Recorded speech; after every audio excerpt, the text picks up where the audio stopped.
Aloha means both farewell and greetings, and Hawaii bids farewell to 40 years of frustration and failure in attempts to win statehood and joyously greets its new status as a full-fledged member of the Union, its 50th state. It's a banner occasion for the islands, which will rank as the 47th state in area, midway between New Jersey and Connecticut. The United States border is now within 3,900 miles of Tokyo. Land of the hula, of sugarcane and pineapple, with its polyglot population, brings a colorful culture as its heritage and contribution. Perhaps most important of all, Hawaiian statehood gives the lie to communist charges of American colonialism. The big day was a long time in coming, which means that much more to celebrate.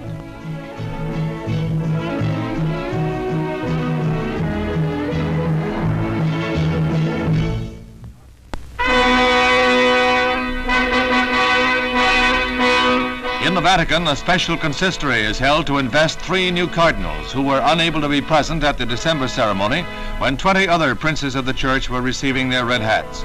Prostrate in homage as Pope John takes his throne are Jose Maria Cardinal Bueno y Monreal, Archbishop of Seville, and Fernando Cardinal Cento and Giuseppe Cardinal Fietta, papal nuncios to Portugal and Italy. Cardinal Fietta was ill during the historic Mass consistory. The other 2, following tradition, were there invested by the heads of state of Spain and Portugal. Each now receives the broad-brimmed red galero from the hand of the pontiff.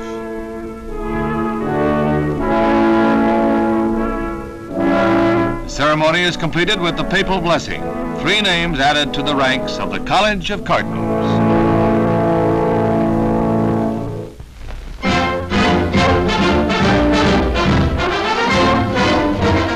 Brief outing for Walter Reed General Hospital's most distinguished patient. Returning from a leisurely drive, Secretary of State Dulles gave newsmen a quick briefing on his hour-and-a-half jaunt.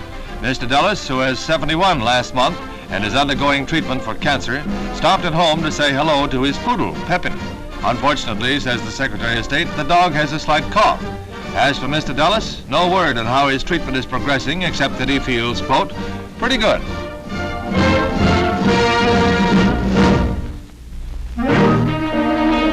American missiles carry names such as Atlas, Titan, Thor.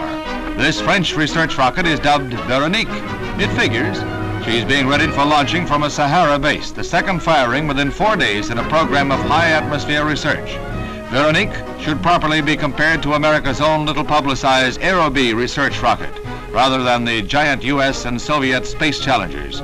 Trim and neatly engineered for a specific purpose, Veronique represents a complete success for the modest French program of rocket development. Each firing results in valuable data on wind and weather conditions 100 miles up. The Sahara countdown reaches 0. Vive la Veronique!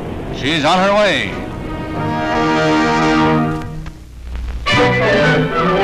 Here's a truck that needs a road about as much as a mountain goat. When it hits an obstacle, the double-jointed vehicle just climbs over and goes on its way. The 6-wheeler was designed and built in mountain goat country, Switzerland, where its stubborn maneuverability has obvious uses. With a 6-wheel drive, it needs only 2 wheels, any 2, for traction, which makes it a handy type of transport for many kinds of terrain. Anyway, in the not-too-distant future, it may be just the thing for clambering through the craters of the moon.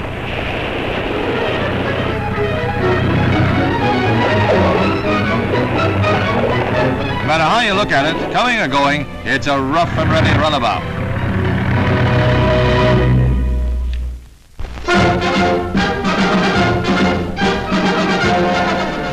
The World Amateur Hockey Championships at Prague, Czechoslovakia.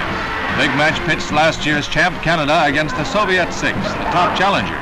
Canada puts the pressure on the Russians from the outset.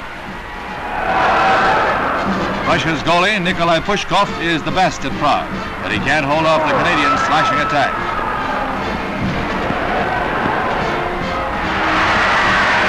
Canada scores again, the second in 12 minutes of the first period.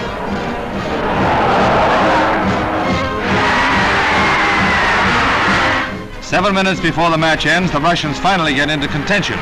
Victor Yakushev dents the cords, and the satellite rooters have something to cheer about.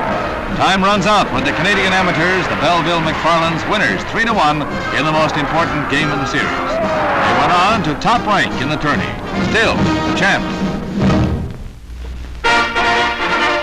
Cincinnati versus Kansas State. Cincinnati has the ball and Don Matuszak steals it. Then caps the surprise by scoring for the Wildcats. It's the NCAA Western Region Finals at Lawrence, Kansas. Cincinnati's Bill Whitaker stealing from Matuszak now and scoring. The seesaw game is tied in the 70s when Robertson's rebounding and feeding begins to tell. The Big O's brilliant ball control and playmaking pays off for the Bearcats in the final minutes.